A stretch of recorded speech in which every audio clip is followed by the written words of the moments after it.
আজ যেন বীরভূম জেলার ইলেমবাজার পুরো ইতিহাস তৈরি হয়ে গেল। যে ছবি একেবারে আপনাদেরকে দেখানোর চেষ্টা করছি, আইএসএফের পক্ষ থেকে বীরভূম জেলার ইলেমবাজারে এক অধিকার সভার আয়োজন করা হয়। এই সমাবেশে প্রধান অতিথি হিসেবে উপস্থিত ছিলেন ভাঙড়ের আইএসএফ বিধায়ক তথা আইএসএফের চেয়ারম্যান পীরজাদা নওশাদ সিদ্দিকী। নওশাদ সিদ্দিকী মঞ্চে যাওয়ার আগে থেকেই একেবারে মাঠের কানায় কানায় জনতায় ভরপুর। যে ছবি দেখানোর চেষ্টা করছি, মঞ্চে নওশাদ সিদ্দিকী ওঠার সঙ্গে সঙ্গে জনতার বাঁধ ভাঙা উচ্ছ্বাস।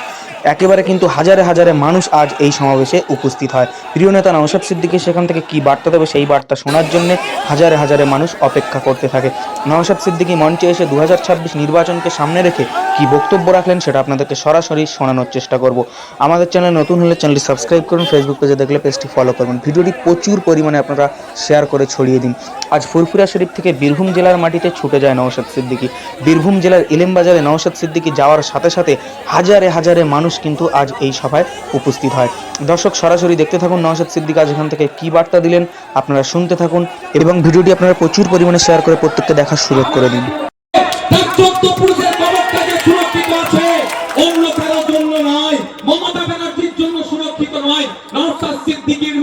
কিছু মানুষের মামলা করাতে এখনো ঠিক আছে, নাহলে এতদিন দখল করে মদের ফ্যাক্টরি হয়ে যেত, এতদিন দখল করে জুতোর ফ্যাক্টরি হতো তাদের কবরের উপরে, নোংরা কাজ হতো তাদের কবরের উপরে। যেহেতু এখন পর্যন্ত যে টিকে আছে, ওর বাপের কবরটা গিয়ে শুক্রবার বা কখনো যে একটু জিয়ারত করছে, সেটা আমাদের মতো গুটি কয়েক মানুষের মামলা করায়, কোন মমতা ব্যানার্জির মামলা করাতে নয়, আর কোন চন্দ্রনাথ বাবুর মামলা করাতে নয়,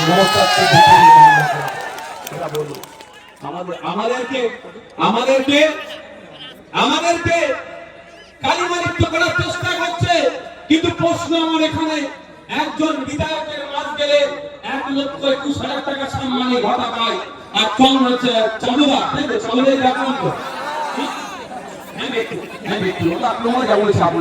চন্দ্রনাথ সিনহা মহাশয়, উনি মন্ত্রীর মাস গেলে উনি 1.5 লাখ টাকা পায় প্রায়।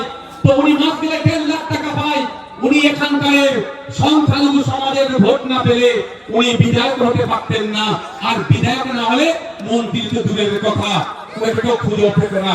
তাহলে যখন সংখ্যালঘু সমাজের মসজিদের কথা চিন্তা করে, মাদ্রাসার কথা চিন্তা করে, কবরস্থানের কথা চিন্তা করে, ঈদগার কথা চিন্তা করে, চন্দ্রনাথ বাবুর কাজ ছিল কেউ মামলা করুক আর নাই করুক, বোলপুরে সংখ্যালঘু মুসলমানরা ভোট দিয়ে তাকে আইনসভায় পাঠিয়েছে। ভোট দিয়ে আইনসভায় পাঠানোর জন্য মাস গেলে 1.5 লাখ টাকা তিনি পাচ্ছেন, অন্তত 3 মাসের মাইনে বা 2 মাসের মাইনে দিয়ে সুপ্রিম কোর্টে গিয়ে ওয়াকফকে বাঁচানোর জন্য মামলা করার দরকার ছিল।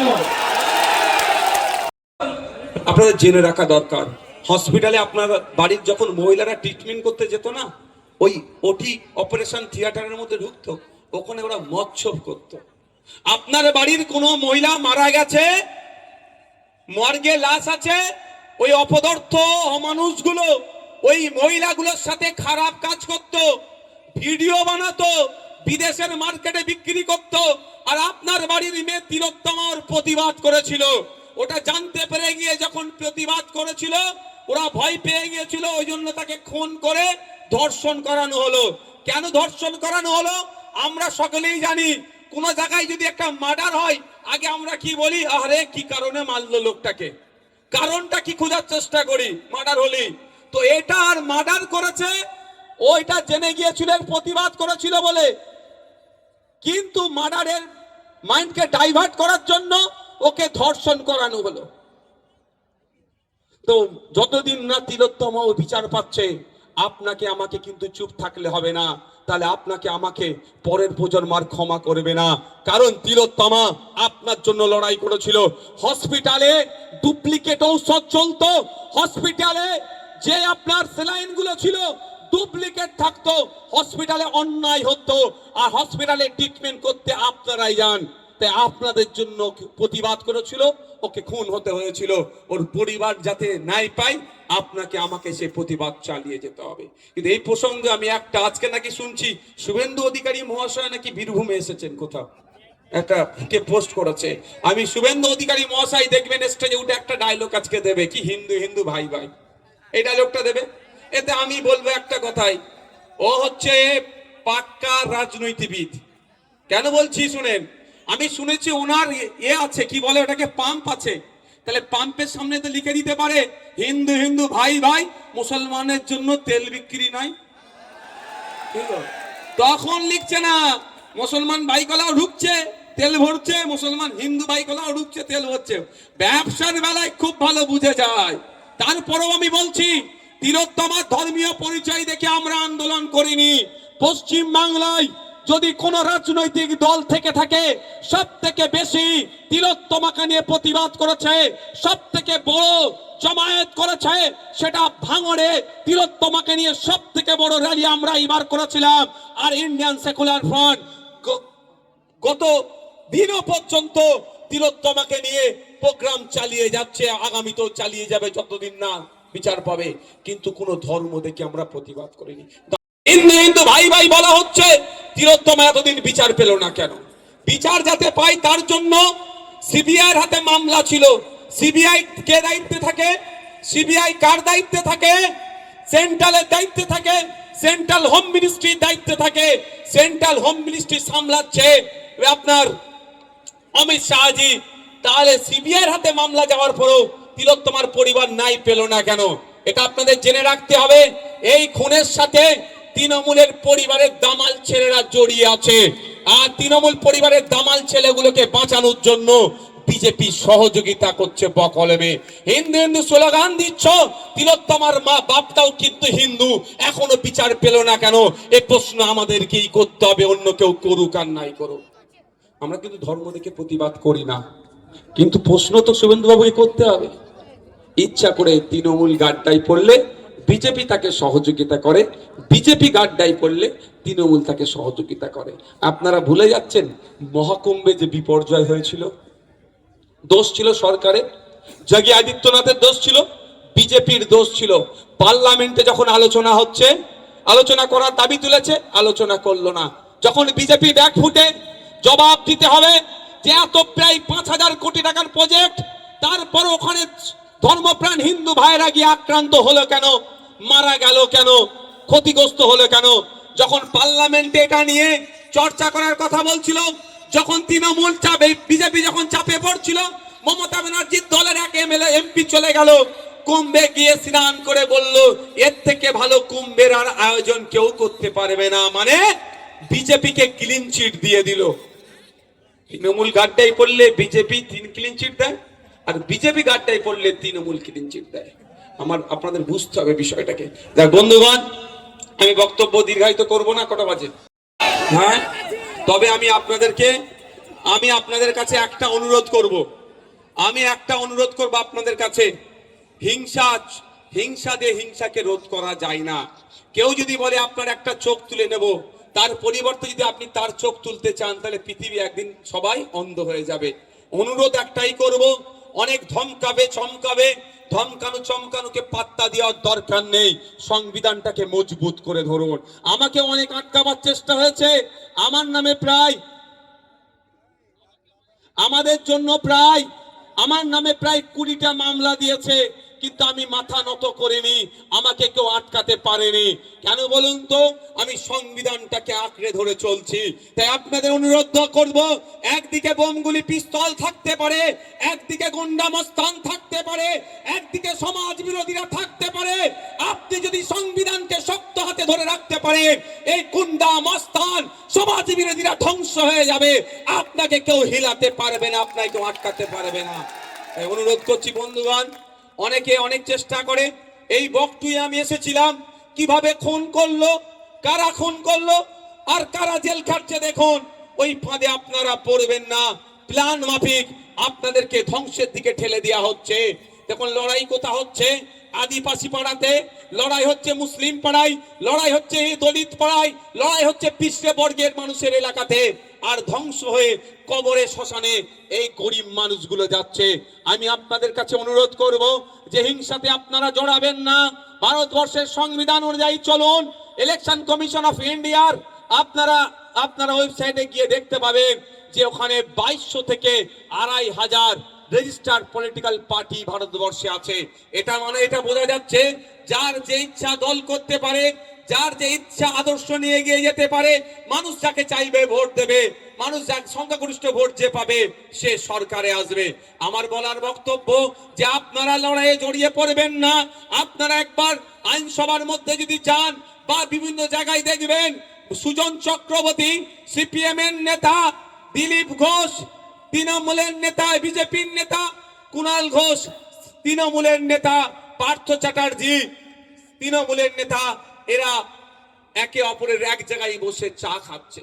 আর লড়াইটা বোলপুরের বুথে, এলেমবাজারের বুথে, দুবরাজপুরে, দেউচাপাচামিতে, সিউড়িতে, এই সমস্ত জায়গায় লড়াইটা লাগিয়ে দেওয়া হচ্ছে। আমার বলার বক্তব্য আপনাদের, অনেক লড়াই হয়েছে, লড়াই লড়াই লড়াই চাই, লড়াই করে বাঁচতে চাই। অনেক বলেছে, আমি এর বিরোধিতা করব না, কিন্তু এবার আপনার আমাকে বলতে হবে নেতাই নেতাই লড়াই চাই, জনগণ এবার দেখতে চাই। নেতাই নেতাই লড়াই চাই, জনগণ এবার দেখতে চাই। আমরা কোনোদিন দেখিনি মমতা ব্যানার্জি আর শুভেন্দু অধিকারী হাতে হাতে লড়াই করছে। আমরা কোনোদিন দেখিনি মোহাম্মদ সেলিমের সাথে, সেলিম সাহেবের সাথে অভিষেক বাবু হাতে হাতে লড়াই করছে। আমরা কোনোদিন দেখিনি অধীর রঞ্জন চৌধুরীর সাথে পার্থ চ্যাটার্জি হাতে হাতে লড়াই করছে। আমরা কোনোদিন দেখিনি এই পার্টির রাজ্য স্তরের লিডাররা নিজেদের মধ্যে লড়াইয়ে জড়িয়ে পড়েছে। আমরা কি দেখেছি মিডিয়ার মাধ্যমে, মাইকের মাধ্যমে তারা লড়াই করছে। এই লড়াইটা তারা ওই অবস্থায় রাখছে, কিন্তু দিনের শেষে প্রয়োজনে তারা এসি রুমে বসে চা খাচ্ছে, এটা প্রমাণ আছে। আর আমরা বুথের মানুষ, চর্বি আমাদের বেশি। আমি বলেছি কেন পুলিশে এখনো 2.5 লক্ষ শূন্য পদ থাকবে, পুলিশ কেন 8 ঘন্টার বেশি কথা ডিউটি করবে, এটা আমার অপরাধ হয়ে গেছিল, ওই জন্য আমাকে জেলে রেখেছিল। তবে আমি আপনাদের কথা দিয়ে যাচ্ছি, এই রকম অপরাধ আমি বারবার করব আর বারবার জেলে যাওয়ার জন্য প্রস্তুত আছি। মানুষের জন্য কথা বললে জেলে যেতে অসুবিধা কোথায় ভাই? কোনো অসুবিধা আছে? আমি তো জেল কাটতে রাজি আছি। ওরা যখন জেলে ছিল, এটা বলে দিই আপনাকে, আমি প্রেসিডেন্সি জেলে ছিলাম। আমি যখন বার হব বলে জেলের অর্ধেক যারা বন্দী আছে তারা এসে অপেক্ষা করতো একবার ভাইজানের সাথে হাত মিলাবো। ওই সময় জেলে আবার তৃণমূলের প্রাক্তন মন্ত্রী ছিল, তিনি ভয়ে বার হতে পারতেন না, বার হলেই চোর চোর চোর চোর করতে। আমি জেলে গিয়েছি কিসের জন্য? আপনাদের জন্য। ঠিক আপনার আমার বাড়ির মেয়ে তিলোত্তমাকে খুন করেছিল, আপনাদের মনে মাথায় আছে তো? কলকাতা আর.জি. কর হসপিটালের ডক্টর, তাকেও কেন খুন করেছিল জানেন? আপনার জন্য। আপনার বাড়ির মেয়েটির ইজ্জতকে বাঁচাবার লড়াই ছিল। জেনে রাখা দরকার, আপনাদের জেনে রাখা দরকার, ওই মেয়েটিকে আগে খুন করেছে, পরে ধর্ষণ করেছে। এটা ভাববেন না ধর্ষণ করে খুন করেছে। এ কদিন মাস 3 হবে তো আপনার এই বহরমপুর, আপনার বীরভূমে আমাদের এক আদিবাসী সমাজের বোনকে একটা মাস্টার টুকরো টুকরো করেছেন রামপুরহাটে, মনে আছে তো? আমরা ভুলে যাব না। ওই বোনটার যতদিন না পরিবার নাই পাচ্ছে, আমরা লড়াই চালিয়ে যাব। এটাও খবর পাচ্ছি এই এখানকার ব্লক লেভেলের কোন নেতারা নাকি ওই খুনটাকে চেপে রাখার চেষ্টা করছে। এটুকু মাথায় রাখবেন যে এই বিরসা মুন্ডার উত্তরসারির সাথে কেউ যদি অন্যায় করে, ফুরফুরার পীর আবু বকর সিদ্দিকের উত্তরসারি চুপ থাকবে না, এটা মাথায় রাখবেন। আকরাম খান সাহেবের উত্তরসারিরা চুপ থাকবে না, হোসেন আহমদ মাদানী সাহেবের উত্তরসারিরা চুপ থাকবে না। ওটাও মাথায় যেন না ভুলে যান। ডাক্তার তারা চাইলে বারবার নওশাদ ভাই এই বোলপুরে আসে। তারপরেও বলছি, কে না চাইলে, কেউ যদি না চায় আসবো না বললেও আমি আশা কেউ বন্ধ করতে পারবে না। আর সবাই যদি চাই ভাইজান আসুক, যদি পার্টির সিস্টেম মেনটেন করে না চলেন আমি আসবো না, আমি ক্লিয়ার করবো। তো বন্ধুগণ, আজকে আমরা অধিকার সমাবেশ করছি। আপনারা জানেন আজকে একটা বিশেষ দিন, সংখ্যালঘু অধিকার দিবসেরও আজকে দিন। সারা পৃথিবী জুড়ে আপনারা দেখতে পাবেন যেখানে সংখ্যাই কম তাদের খাওয়া পরে, যেখানে সংখ্যাধিক্য যারা আছে সংখ্যাই বেশি, তারা দমন পীড়ন করছে। শুধু ধর্মীয় কারণে নয়, ভাষাগত কারণে, জাতিগত কারণে, বংশগত কারণে, বর্ণগত কারণে, সংস্কৃতিগত কারণে যারাই দেখবেন সংখ্যায় কম আছে তাদের উপরে ওখানে যারা সংখ্যায় বেশি তারা দমন পীড়ন করছে। আজকের এই দিনটি 1992 না 1996 ইউনাইটেড নেশন গ্রহণ করেছিল যে সংখ্যালঘু অধিকার দিবস হিসাবে। তাই সংখ্যালঘু অধিকার দিবস হিসাবে